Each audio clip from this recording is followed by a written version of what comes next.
Okay, so it's time for Grandma Reads a Story, and this is a joint program between the foster grandparents program of Oakland County, sponsored by Catholic Charities of Southeastern Michigan and the Pontiac Public Library.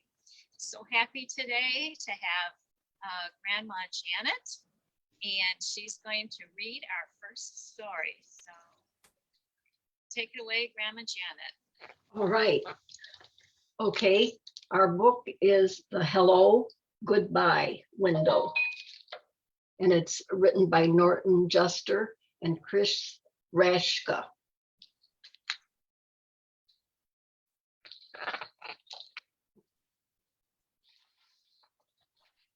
Okay, at the beginning, the kitchen window at Nana and Poppy's house is for one little girl, a magic gateway. Everything important happens near it, through it, or beyond it. Told in her voice, her story is both a voyage of discovery and a celebration of the commonplace wonders that define childhood. It is also a love song devoted to the special relationship between grandparents and grandchild.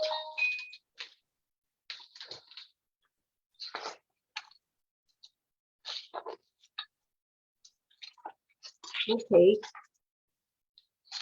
here are the parents, and they're going out, and they're leaving their daughter with the grandparents to spend the day.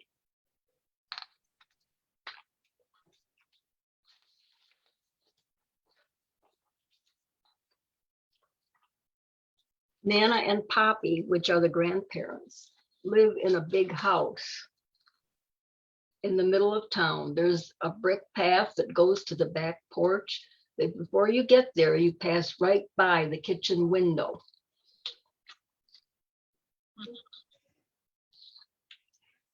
That's the hello, goodbye window. It looks like a regular window, but it's not. And it's right here. You can see it.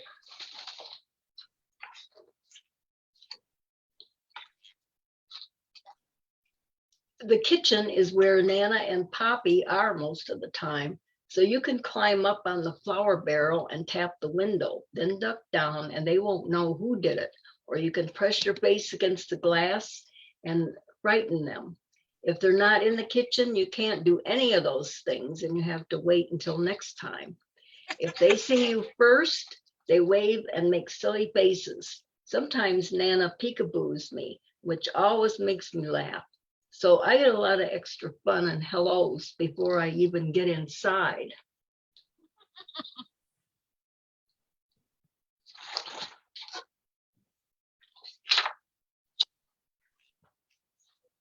Just look at the kitchen. It's so big. It has a table you can color on and lots of drawers to take stuff out of the play with. But you can't touch anything under the sink. You could get very sick. Because as you know, there's always cleaners under the sink that you don't want to touch because they could make you real sick. There are shelves full of glass jars with lots of everything in them. A step stool so I can wash my hands and all kinds of pictures from the olden days. Nana says she even used to give me a bath in the sink when I was little. Really?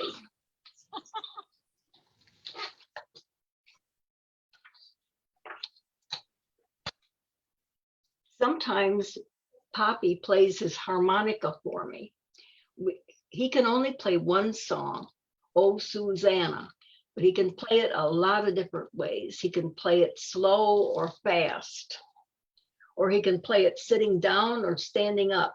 He says he can even play it and drink a glass of water at the same time, but I've never seen him do that.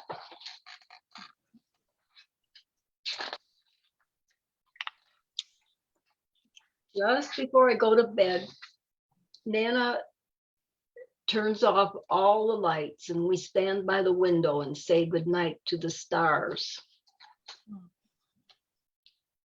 Do you know how many stars there are? Neither do I, but she knows them all.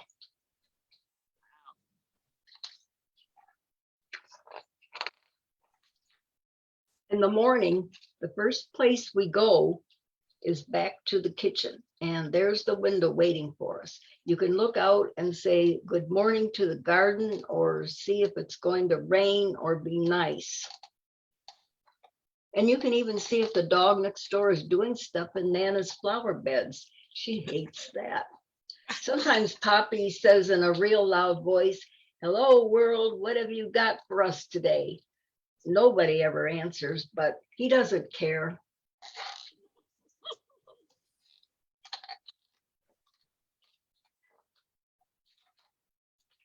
When I get dressed, I help Nana in the garden. It's a very nice garden. There's a tiger who lives behind the big bush in the back, so I don't ever go there. There's the tiger right there. Ugh. Yeah, I see the tiger.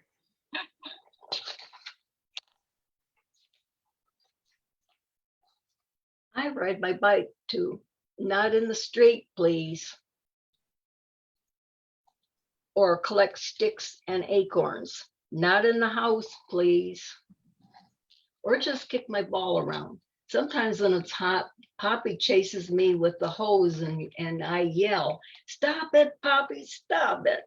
When he does, I ask him to do it again. Mama just shakes her head.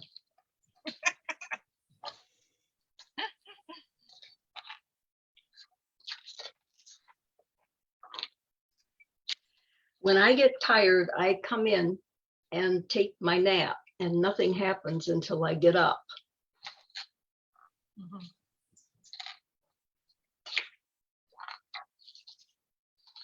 Then sometimes I just sit by the hello goodbye window and watch. Nana says it's a magic window and anybody can come along when you least expect it.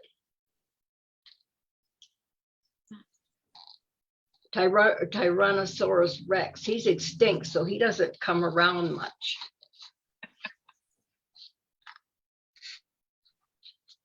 Here's Tyrannosaurus Rex here.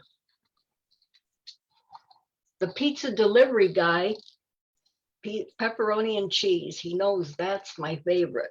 The Queen of England, Nana is English, you know, so the Queen likes to come for tea.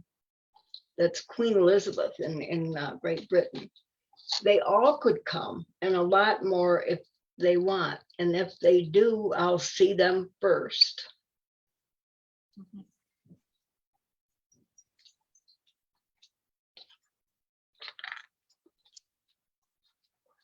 Mommy and Daddy pick me up after work. I'm glad because I know we're going home, but it makes me sad too because I have to leave Nana and Poppy. You can be happy and sad at the same time, you know. It just happens that way sometimes.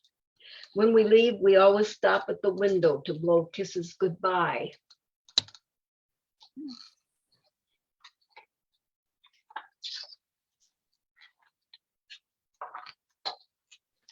When you look from the outside, Nana and Poppy's house has lots of windows, but there's only one hello goodbye window, and it's right where you need it.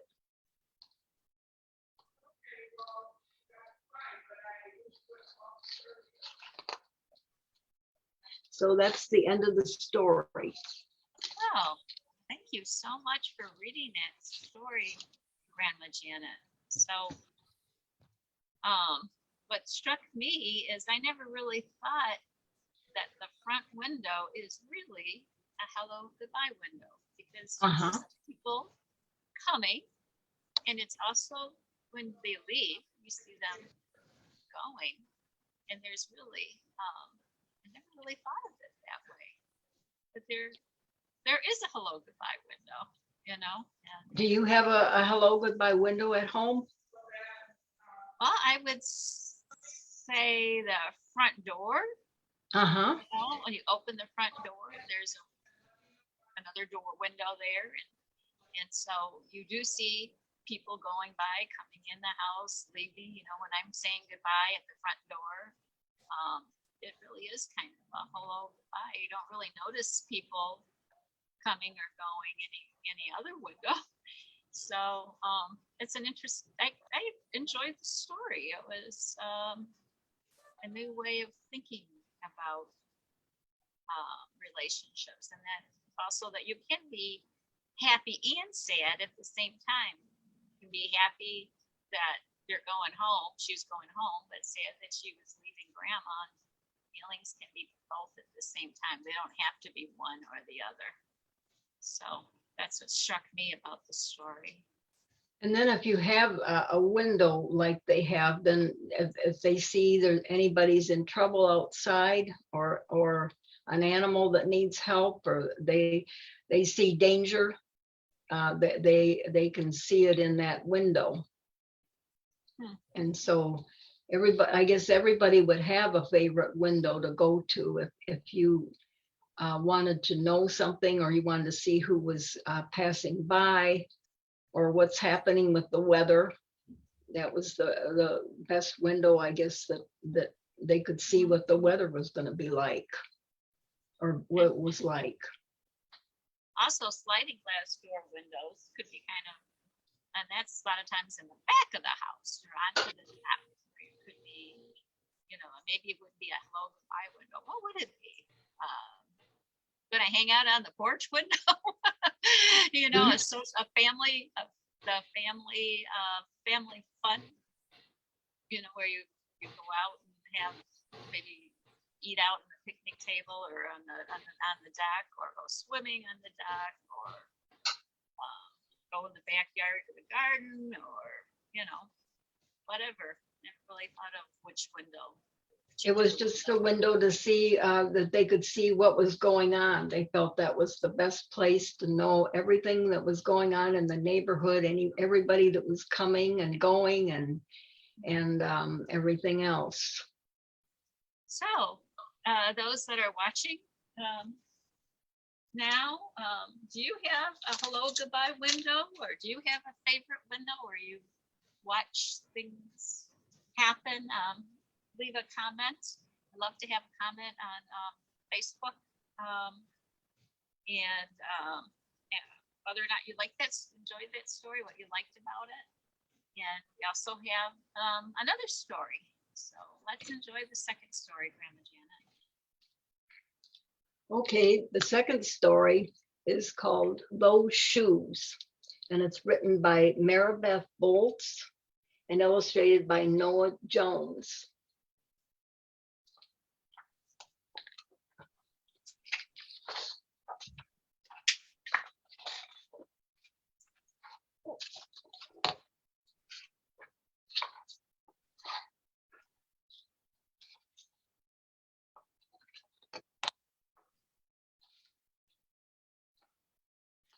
This is the beginning of the book right here, and it shows the boy that we're going to be talking about, and he's just kind of looking up at the apartments, and he was on his way to school, it looks like. And anyway, he's got one thing on his mind, and one wish, and it's buy these shoes. He sees someone going by with black and white stripes, and so immediately he wants shoes like that. I have dreams about those shoes: black high tops, 2 white stripes.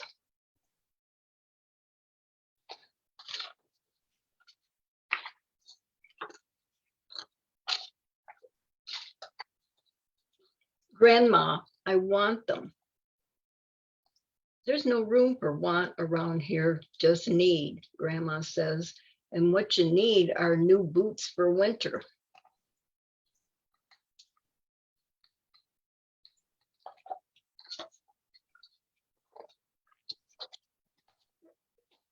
Brandon T comes to school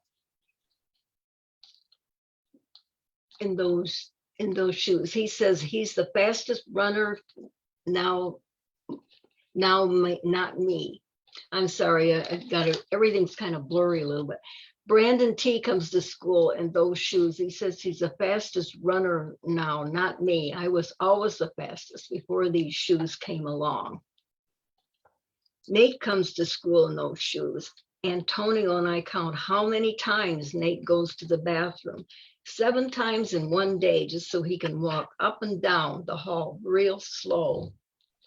Next, Alan, Jacoby, and Terrence each get a pair. Oh, wow.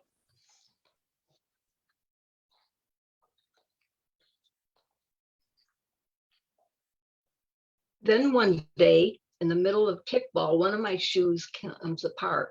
Looks like you could use a new pair, Jeremy, Mr. Alfrey, the guidance counselor, says.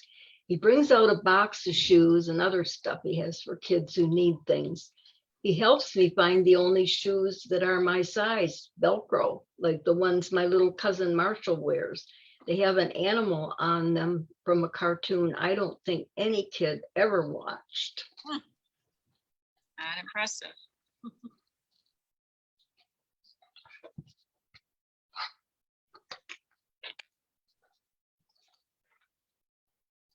When I come back to the classroom, Alan Jacoby takes one look at my Mr. Alfred shoes and laughs. And so do Terrence, Brandon T, and everyone else. The only kid not laughing is Antonio Parker. At home, Grandma says, "How kind of Mr. Alfred." I nod and turn my back. I'm not going to cry about any dumb shoes. But when I'm writing my spelling words later, every word looks like the word shoes.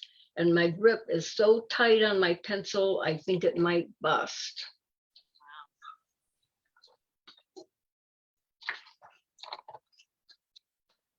Pretty upset. On Saturday, Grandpa says, "Let's check out those shoes.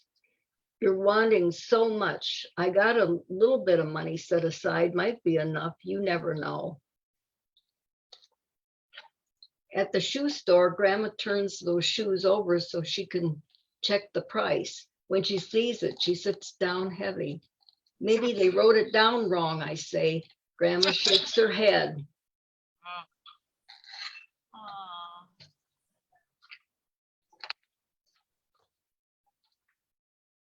Then I remember the thrift shops. What if there's a rich kid who outgrew his or got 2 pairs for Christmas and had to give one of them away? We ride the bus to the first thrift store. Black cowboy boots, pink slippers, sandals, high heels, every kind of shoes except the ones I want. We ride the bus to the second thrift shop. Not a pair of those shoes in sight. Around the corner is the third thrift shop. I see something in the window. Ooh, what is it?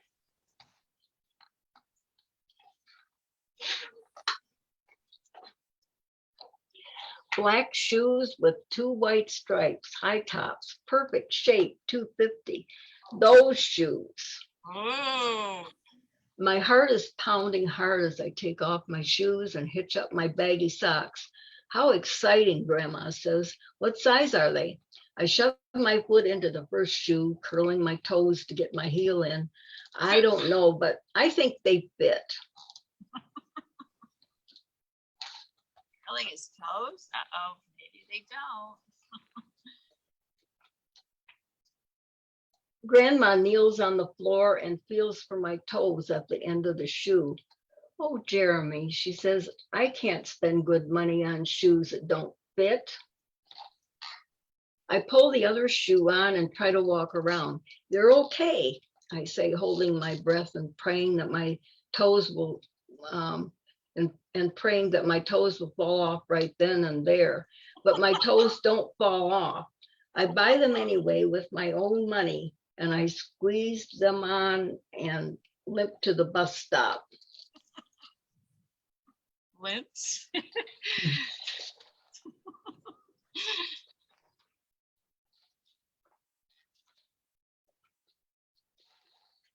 At home, a few days later, Grandma puts a new pair of snow boots in my closet and doesn't say a word about my 2 big feet shuffling around in my 2 small shoes.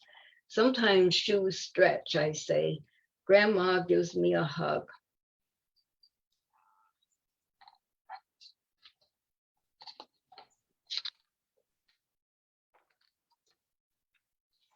I check every day, but those shoes don't stretch. I have to wear my Mr. Alfreys to school instead. One day during math, I glance at Antonio's shoes. One of them is taped up and his feet look smaller than mine.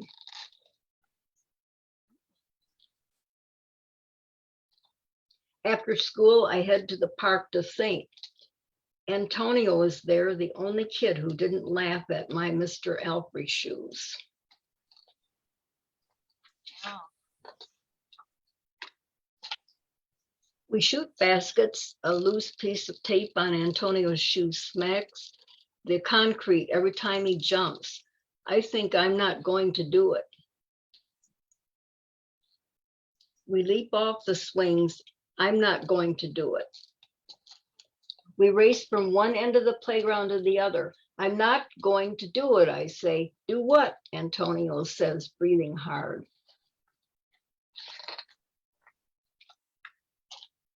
Grandma calls me for supper and invites Antonio over too. After supper, he spies my shoes. How come you don't wear them? Antonio asked. I shrug. My hands are sweaty. I can't feel him wishing those shoes were his. I can feel him wishing those shoes were his. That night, I am awake for a long time thinking about Antonio. When morning comes, I try on my shoes one last time. one last time? What does that mean?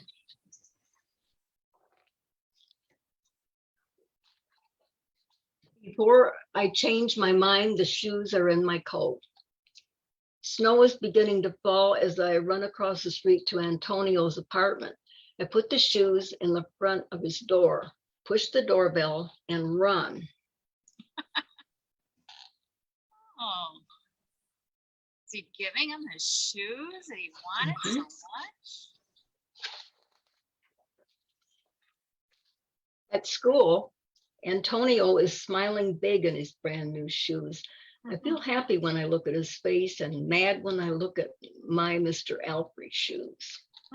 But later, when it's time for recess, something happens. Everywhere there is snow. Leave your shoes in the hall and change into your boots, the teacher announces. Leave your shoes in the hall. It's then I remember what I have in my backpack. New boots, new black boots that no kid has ever worn before. Standing in line to go to recess, Antonio leans forward and says, thanks. I smile and give him a nudge.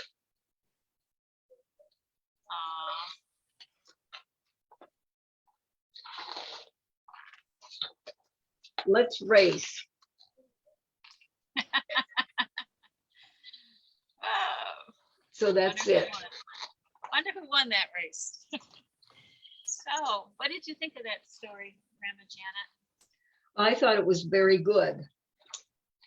It just, you learn a little something. You learn that sometimes what you really want is not right, and you can't have it, but you end up getting something better, which happened to him. He got better boots than anybody else had, or it seemed that way. Yeah. So, what was your favorite part? Oh, let me think. I think just when he gives the shoes, he puts the shoes on Antonio's porch, and doesn't let on that he's giving them to him, and then he stands by and watches as the other boys delighted. What was your favorite part of the story? My favorite part is when he sees them come in with those shoes, and the big smile on his face makes him happy, and then he looks down at his own shoes and makes him mad or sad or whatever. I forgot exactly the word, but anyways, negative word. So he still wasn't happy that he had some character that program nobody ever watched ever. Velcro shoes like his little cousin wears. But he was happy. He was happy making his friend happy. The friend that didn't laugh at him when he wore his dumb shoes. And that was really, truly a friend. So, yeah, it's a really heartwarming story. Mm-hmm. So, which one did you like the best? Oh, as I'm looking at them, I think I like the hello goodbye window Okay. the best, but I did like the shoes part. It was like a lesson in generosity and caring for other people. And not, he wasn't mean about anything, mad because the other boys had the shoes that he wanted, but he couldn't have because they couldn't afford it for one thing, and also, and the ones that they did give him made his feet hurt. So he learned a good lesson. If you can't be happy or wear what you have, or you can't have what other people have, you can always realize that there are people out there that may just give you something. Yeah. So when we talked before the started today, that occurred to me from this story that maybe there are some things I have in my closet that I haven't worn, or that my daughter hasn't worn for a while, and maybe I can give them to some charity that maybe somebody else can use them instead of just sitting in my closet. And, no use for, especially my daughter's clothes aren't even going to fit her. So going to be too small. You could ask your daughter, if she would like you to keep them, and then when she loses weight, then she can wear them, and let her know, like what's happened to me. There are things I couldn't wear because I didn't have the right top to wear with them, or the right apparel to complement what I had. I kept them anyway, and then eventually I found something in a magazine that was just right and made it a nice outfit. So you can do that too. Yeah. Or she could. Yeah. So, but thinking of others, being thoughtful of others, it's a gift too. It's a good feeling, but we have to be thoughtful and ask. Those are all good points. Well, this is so wonderful today, Grandma Janet. I always enjoy sharing a story with you, and these two stories were wonderful. And, thank you. I'm glad that you liked them. Yeah. So we will be back again next week for Grandma Reads a Story, and it will be at 3:30 again on Facebook. And leave us a comment. It's always nice to know when somebody's enjoyed a story, and it's nice to know what they think, or let us know what you think. So leave a comment for us, and we'll see you again next week where Grandma Reads a Story. Goodbye. Goodbye.